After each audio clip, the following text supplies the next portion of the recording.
महत्त्वपूर्ण बैठक आयोजित करण्यात आलेली आहे। या बैठकीमध्ये अनेक नवीन कार्यकर्ते प्रवेश देखील करणार आहे आणि त्यासोबतच आगामी होऊ घातलेल्या विधानसभेच्या निवडणुकाबाबत देखील आजच्या बैठकीमध्ये आम्ही काही निर्णय घेणार आहोत। संपूर्ण महाराष्ट्रामध्ये राष्ट्रीय रिपब्लिकन पक्षाने विधानसभेची तयारी धूमधडाक्यात सुरू केलेली आहे।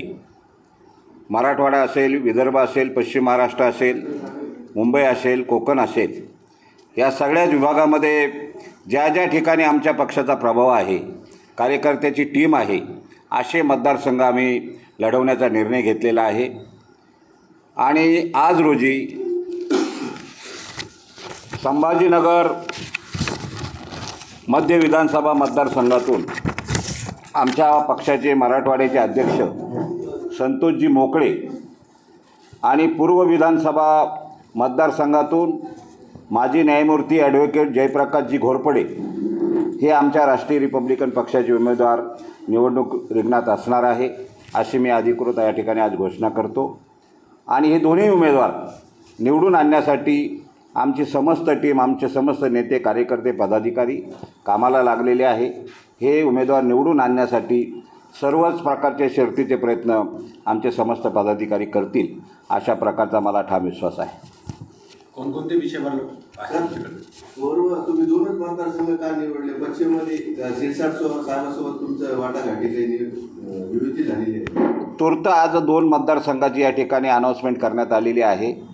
आपण पश्चिम म्हटलं असेल, बदनापूर आहे, अजून अनेक मतदारसंघामध्ये देखील आम्ही उमेदवारांची घोषणा करणार आहोत, परंतु आज तूर्त 2 मतदारसंघ आम्ही जाहीर करत आहोत। मराठवाड्यामध्ये किती जागा लढवणार? आता मी दौऱ्यावर आहे, मी 2 दिवसांनी जालना जिल्ह्याच्या दौऱ्यावर आहे। त्या ठिकाणी गेल्यानंतर कार्यकर्त्याशी हितगुज करून त्या ठिकाणी देखील अनाउंसमेंट करू।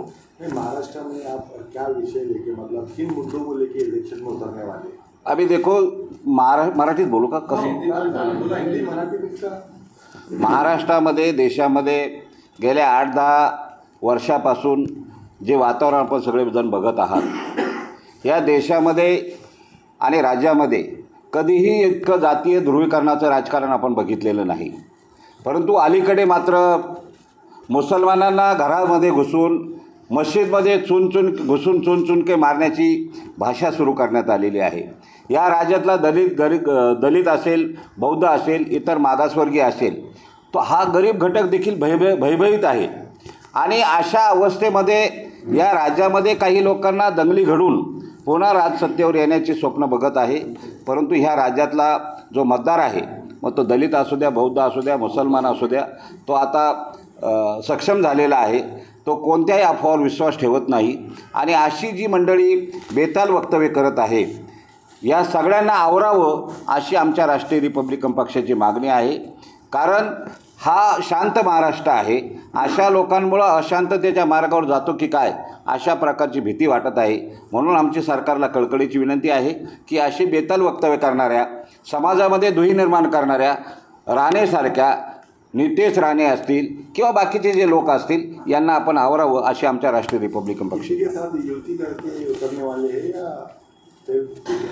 राष्ट्रीय रिपब्लिकन पक्षाकडे आगामी होणाऱ्या विधानसभेच्या निवडणुकीच्या बाबतीत युती आणि आघाडीचा प्रस्ताव प्राप्त झालेला आहे।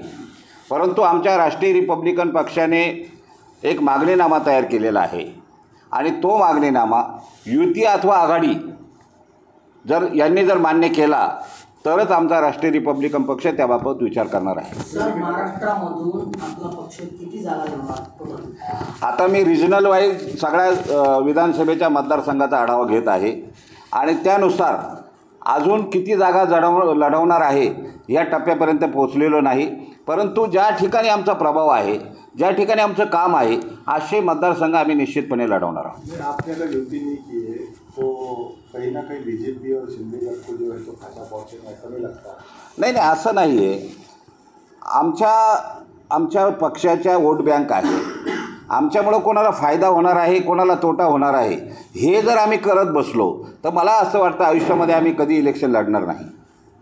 तुम्ही इतरांना का विचारत नाही की तुमच्यामुळे BJP सेनेला फायदा होईल केवळ रिपब्लिकन चळवळीने उमेदवार देऊ नये. रिपब्लिकन चळवळीतल्या लोकांनी उमेदवारी दिल्यामुळे त्या शक्तींना फायदा होतो, अशी आपण चर्चा का करत आहोत? सर, आपण कोणत्या आधारावर औरंगाबाद संभाजीनगरमध्ये उमेदवार देत आहेत आणि कोणते काम केले आपल्या पक्षाचे कार्यकर्त्यांनी ते जरा सांगा. राष्ट्रीय रिपब्लिकन पक्षाने या राज्यामध्ये जो उपेक्षित वंचित घटक आहे,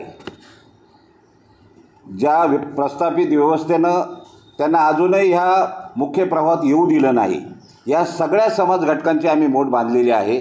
आणि अनेक प्रश्न आहे, बेरोजगारीचा प्रश्न आहे, महागाईचा प्रश्न आहे, महिलांवरील अत्याचाराचे प्रश्न असतील, बाकीची रस्त्याची लाईटची कामं ही तर दैनंदिन कामं आहे.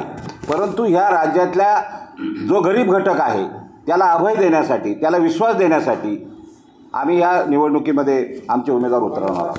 पिछले 20 सालों से ज़्यादा पानी की समस्या है.